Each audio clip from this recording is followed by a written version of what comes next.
statistics since he arrived in the Premier League. Let me show you this. Since he arrived in Europe's top 5 leagues, which of course was when he joined Borussia Dortmund, that was mid-January 2020, only Robert Lewandowski has scored more goals. That is 100 up in Europe's top 5 leagues for Erling Haaland. He's ahead of Mbappe and Benzema and Kane and Salah, and I should point out Ronaldo and Messi, who don't even make that graphic. Frightening. I think we all paused. The other thing, yeah, just taking it in. The other thing is he's doing that as a kid. I mean, that's for the last, what, 3 or 4 years. You know, he was very young. Lewandowski is absolutely at the top peak of his career.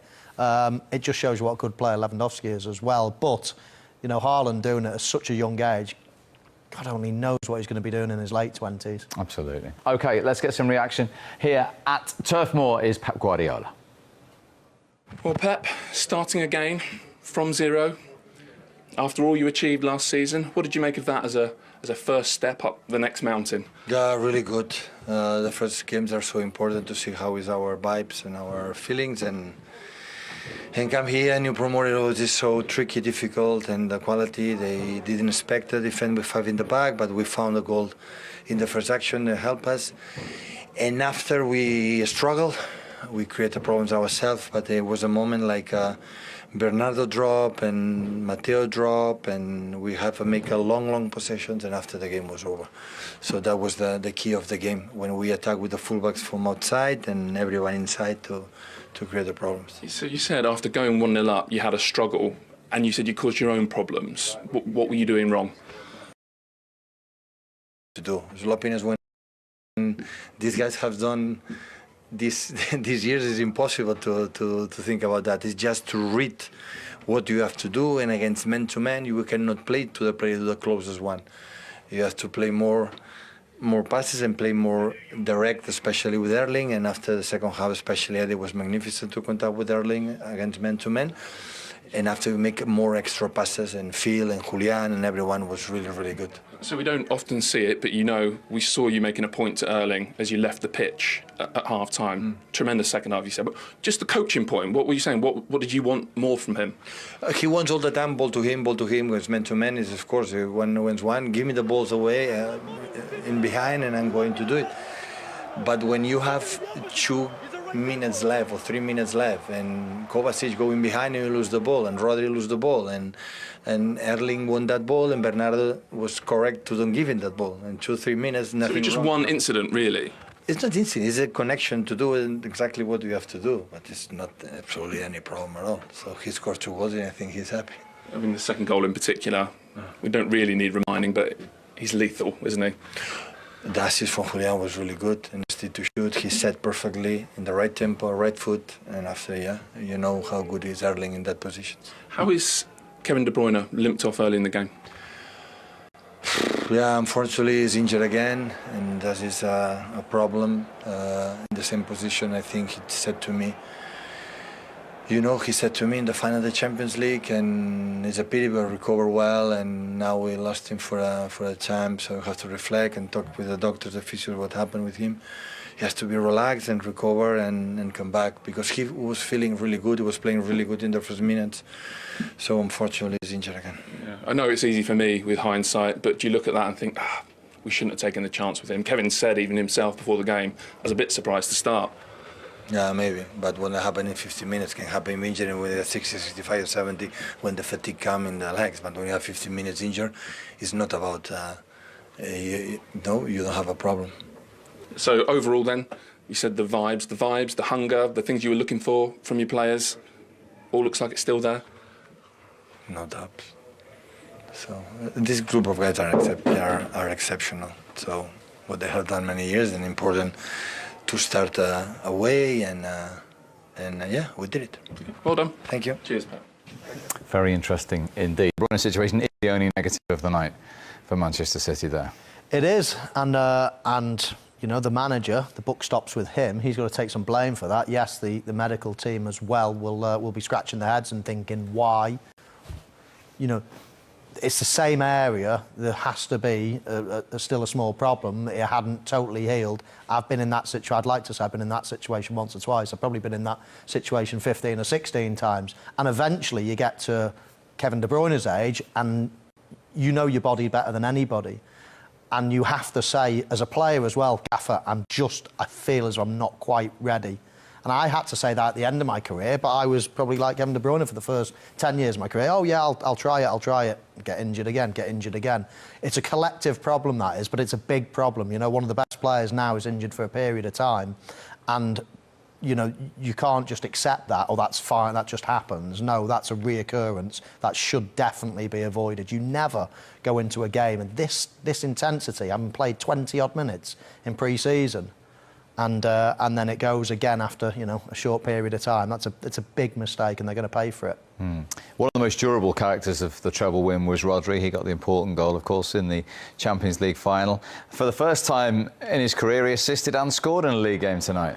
He's just a phenomenal player, isn't he? You know, 2 out of 3 goals tonight were set pieces, in theory. Second phase, this one, Rodri starts. He kind of forces the defender to head it into a really bad area, and he's there 6 yards again. The key area where Haaland got his goal from, just in there just to tap it in, really. Again, couldn't be any easier for him, but set piece is big today. When you're in the opening game of the season, you might not be in your rhythm. The delivery was spot on the 6-yard line. You cause chaos, gives you half a chance. And I said at the start of the show, the physicality that City have, you know, sometimes when your football's not in the rhythm that you might not want it to be, and I thought they were quite good considering they're 2 weeks behind maybe where Pep would want them. But when you've got that physicality in the box and you can cause chaos, you can't really defend for that. Anything in front of the ball, you can kind of set people up. But when it's been a bit like ping-pong in there, give yourself half a chance. For the way City play and all the individual talent that we talk about, how key is Rodri to knitting it all together? And his consistency, like I say, so durable, isn't he? Absolutely. He never gets injured, does he? I think he played more minutes than any other player last season. His presence alone, he just looks like a monster, doesn't he, in the centre of the pitch there. He's so calm on the ball. I mean, he scores goals, important goals. He breaks play up. He's a threat on set pieces. He's just the all-round package. They've just got to be very careful. I mean, Phillips has been brought in, and you would have liked to have thought that he would be capable enough to take a little bit of the pressure off, but Pep Guardiola doesn't give him a look in.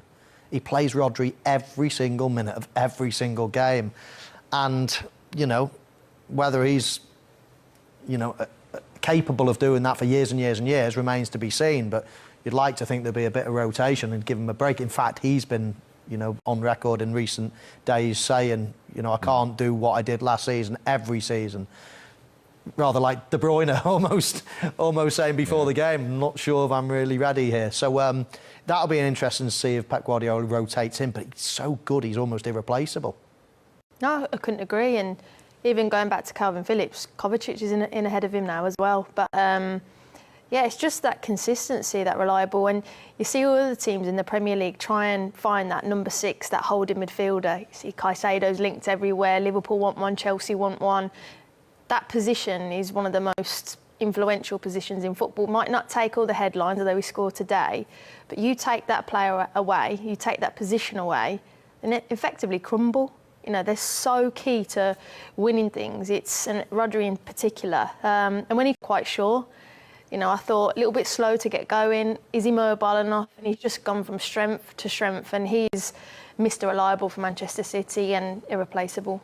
Burnley lose the game. They also lost a man late on, Zaroury, the Moroccan who came on. He'd been on half an hour. After a review, what do you think? Yeah, I'm not going to argue. Probably a red. I don't think he was trying to necessarily really hurt Kyle Walker, maybe trying to trip him a little bit, but he catches him too high. And it's quite a dangerous tackle when you start doing that, studs on the back of the leg. So I don't blame VAR calling it to the attention of the referee for him to go and have another look. And as I say, I don't blame him from changing it from yellow to red either. It's not the worst challenge I've ever seen, but probably one that deserved the red. Good use of VAR, Michael Oliver there? Yeah, for me it was an easy decision of a red card in the end after using that technology. It's late, it's reckless, it's high, it's red card. And if I was Kyle Walker, I would be fuming, you know. So opening game of the season, you don't get hurt. So, yeah, definitely red card for me. What has Vincent Kompany and Burnley learnt from that tonight? Well, they got that one out of the way. They'll be like, right, OK, we've got the champions out of the way. We've had the party, now it's down to serious business. As I said earlier, you know, it'll be calmer waters from now on for Burnley. The Premier League is tough every single week, but they've just faced the toughest. OK, let's hear from the former Manchester City captain and, of course, current Burnley manager. A big night for the club and a tremendous challenge for your players against the best in the world. How do you think they did? I think, look, we had 5 guys who started for the first time for the club. We had a player who started his first debut in his career. And overall, we had chances and we knew it was going to be tough. So I think we have to take the positives from this game. And, you know, you can't feel good with a defeat, but I've seen enough to show that we've made progress since last time we played them. And like I said before, this is the worst we'll be this season, so this team's only going to get stronger now. Yeah, I was just going to bring that up. So if that's the worst you're going to be, if that's your baseline, if you like, there's a lot to work with, isn't there? Yeah, it's a mentality thing as well. It has to be the worst we're ever going to be this season because this team is focused on progress. I don't know who in my squad will end up at the top level, but I think some players will. And it takes hard work and every day, and this squad wants to progress. Grow with the players that we have as well, and that's a mission for us. So results come because you do the work in the background, and we have that here. Welcome back. Plenty to talk about then after the first 50 minutes of Premier League football this season. Manchester City and Erling Haaland in particular took just 183 seconds to break the deadlock. And no surprise it came from him. Well worked, Michael. It was well worked. They certainly planned the short corner. I'm not sure that this bit was actually planned. It was well recycled from Rodri and a beautiful finish. We just have a look at the replay here. You can just see Haaland blocking his man there to give Phil Foden a little bit more space. And then he gets into his customary position in the middle of the goal. And then when the ball is slightly overhit, it's a great header back by Rodri. And people will think, oh yeah, it's a goal, but that's a proper finish. Side foot right into the side net, and he's off and running again. You're only smiling because you tipped him to be top goal scorer, Mo. It wasn't much of a tip, though, was it? Karen, what about this finish? Look, I think it was well worked. I think Phil Foden picks up a brilliant position there, and Kyle Walker high up. But what you see is the back line of Burnley drops so deep. So it creates that space there for Haaland. I think you see it better in this clip now. There's a Foden position. Coutinho's thinking, oh, what do or don't I? And he goes in and presses, and then Foden's so quick, just slips him in behind. And then this is where they penetrate those areas. And you see Haaland makes that run in. Burnley drop really, really deep. But both centre-forwards in Alvarez and Haaland have that space there. And look, this is the angle that you see from the finish. Lovely first time. No goalkeeper in the world stopping it. And he's thinking, one more and I'm on to a hat-trick. Another one. It wasn't even a brilliant layoff, you know. It was a little bit bobbly, a little... Don't I? And he goes in and presses, and then Foden's so quick, just slips him in behind. And then this is where they penetrate those areas. And you see Haaland makes that run in. Burnley drop really, really deep. But both centre-forwards in Alvarez and Haaland have that space there. And look, this is the angle that you see from the finish. Lovely first time. No goalkeeper to him. And he still made it look easy. I mean, just a phenomenal finisher. OK, he had 9 touches in that first half. As that first half finished, walking back to the dressing rooms, which are in the corner, for any of you who haven't been to, turf. Yeah, but not to me. No, at the right moment, with 3 minutes left. With 1 minute left, we have to make long goals. It's completely the opposite. Yeah, with 1 minute left, we have to make long goals. It's completely the opposite. It's the right tempo right now.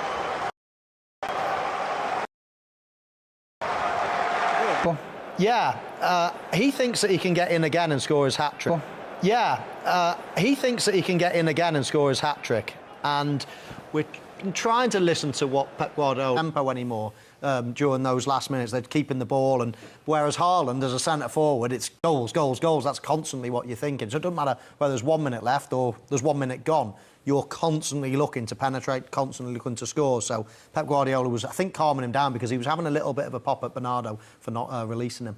Now, as I said, the only downside for the champions in that first half was Kevin De Bruyne. Now, this is interesting, Karen. Of course, we'll remind you what he said in a moment before the game. This is when he went down 23 minutes in. That's all he lasted. And I should point out, Karen, he's only played 26 minutes of pre-season football 62 days after going off injured in that Champions League final. I think it's when he stretched out and that was his hamstring there. But I think we all said it. We said at the start of the show, his interview. We all said it. We said at the start of the show, his interview. If a player is talking like that, he's not fit. But, you know, it's actually, that's what I think it is anyway from that clip. In case you weren't with us, this is what Kevin De Bruyne said. How do you feel personally? Because I think it's been quite a short pre-season for you. Yeah. Also a little bit of an unknown. Maybe not something that I expected today already, but... Didn't expect to start? No, because I've not played that much. Didn't expect to start? No, because I've not played that much, but the coach decided, and I will try to do my best and to play as long as possible and try to help the team if we can win today. So that's what he said before the game. I hate to remind you, Michael, you've been there. Yeah. Talk us through. That's got to land on his toes.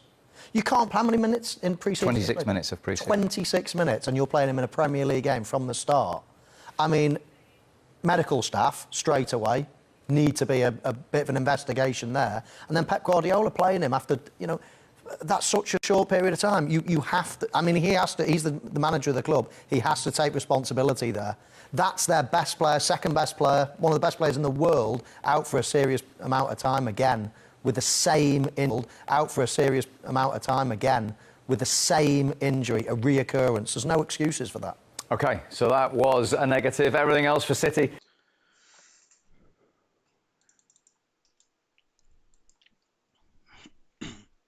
مدرب برلينلي متحمس لمواجهة السيتي. كشف فينسين كومباني مدرب برليني يوم الخميس إنه متحمس لمواجهة فريقه السابق مانشستر سيتي في مستهل مشوار الفريق في الدوري في آخر مواجهة لكرة القدم في الموسم الجديد رغم الخسارة الثقيلة التي مني بها في آخر مواجهة جمعت بينهما. وفي كومباني قائد سيتي السابق والذي لعب تحت إمرة بيب غوارديولا مدرب سيتي بين عامي 2016 و 2019 قبل أن يبدأ مسيرته التدريبية مسؤولية الفريق الموسم الماضي وقاده لدور الأضواء بفوزه بدوري الدرجة الأولى. وسحق السيتي فريق كومباني 6-0 في دور الثمانية بكأس الاتحاد الإنجليزي قبل أن يمضي قدما للفوز بالبطولة إلى جانب الدوري ودوري أبطال أوروبا.